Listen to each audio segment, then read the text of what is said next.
Good morning po. Tayo po'y mag-aral ng salita ng Diyos. Isaiah chapter 54 verse 14. Patatatagin ka ng katuwiran, magiging ligtas ka sa mga mananakop at wala kang katatakutang anuman. Establish in righteousness. Kung gusto po natin ng isang matatag na buhay, dapat po ay patatagin tayo ng katuwiran. Kaya yung teaching about righteousness, napakahalaga po niya sa panahon natin ngayon. Lalo na po sa mga napapakinggan nating mga pangangaral.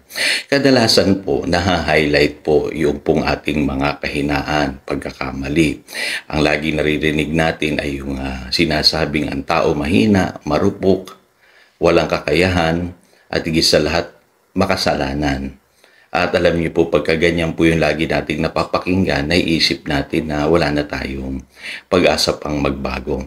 Ang Biblia po hindi ganoon. Bagamat itinuturo po ang kasalanan at kinukondem ang kasalanan, itinuturo din po nito yung righteousness. Sa Ephesians chapter 4 verse 24, kung si Saint Paul siguro mangangaral ngayon, sasabihin niya ay ito pong verse na ito. Ang sabi niya, and to put on the new self, created to be like God in true righteousness and holiness. Kumbaga, ipapakita ni St. Paul yung potential nitong bagong nilalang kay Kristo Jesus. Hindi niya i-highlight yung ating mga kahinaan, pagkakamali at yung ating pagiging marupok. At alam niyo po, pagka mali po yung understanding natin, patungkol sa kasalanan at sa righteousness, ay makukondem lang tayo palagi para tayong bata na laging napapagalitan pero hindi naman natin alam kung ano yung ating gagawin na tama.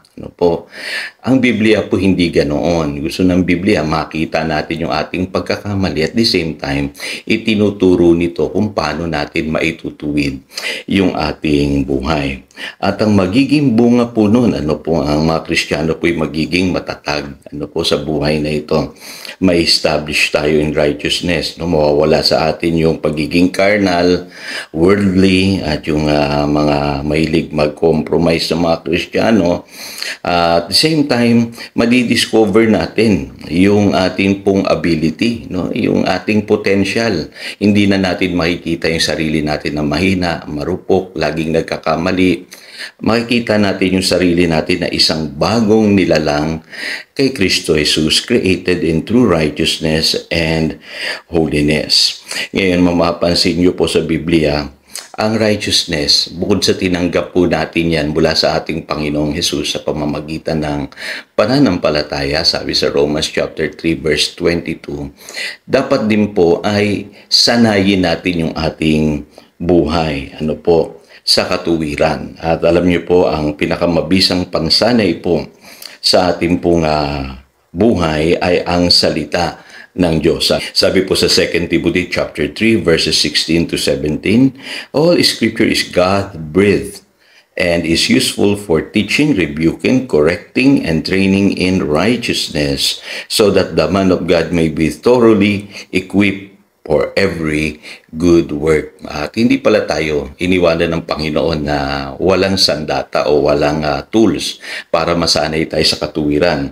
Binigyan tayo ng Diyos ng kanyang salita para masanay tayo, to be trained in righteousness. Kaya alam niyo po, napakahalaga ng salita ng Diyos sa buhay ng mananampalataya. Kadalasan hindi natin nakikita yung potential natin bilang mga bagong nilalang kay Kristo Jesus. At yung po ang gusto kong matutunan natin, makita natin yung potential natin na tayo ay tunay ng matuwid, ginawang matuwid ng ating Panginoong Hesukristo. Huwag niyo sasabihin na hindi niyo kaya. Huwag niyo sasabihin na ako'y pamali-mali. Huwag niyo sasabihin na ako'y marupok. Dapat po, ang sasabihin natin, I am a new creation in Christ Jesus. I am a brand new person.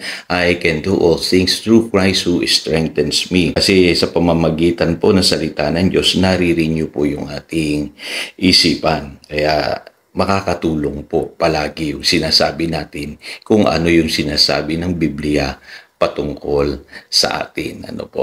Kaya Alam niyo po, marami akong taong nakita nga naka-experience nito. Ano po, na dati napakadumi ng buhay, napakagulo ng buhay, at lagi na lamang nasasadlak sa kasalanan at pagkakamali.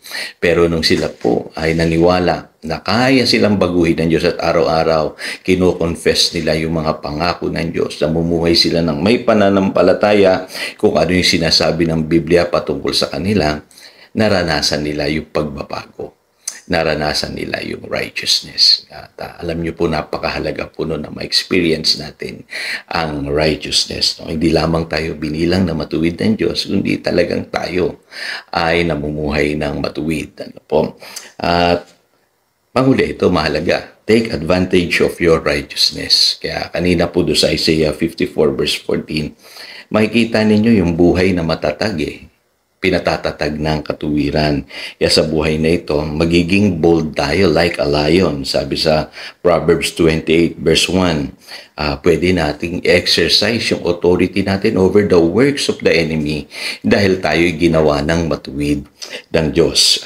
At sa pamamagitan po ng ating mga pananalangin ngayon, nadirinig po tayo ng Diyos. Yung po sinasabi ng Hebrews chapter 4, Verse 16, mararanasan natin yung kanyang tulong at biyaya sa panahon na tayo po ay nangangailangan.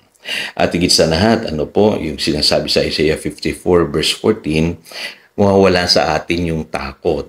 Ano po, kasi meron tayong established life Secured tayo sa pag-ibig ng Panginoon. Namumuhay tayo ng walang takot dahil alam natin na tayo ay nasa sentro ng kalooban ng Panginoon. Kaya kung ikaw ay established in righteousness, hindi ka matatakutin sa buhay na ito. Lagi kang merong assurance sa iyong puso na ang Diyos ay kasama mo sa lahat ng pagkakataon. So again, ito si Pastor Jojo, nagpapaalala upang daluyan tayo ng pagpapala, manatili tayo sa kanyang salita. Good morning.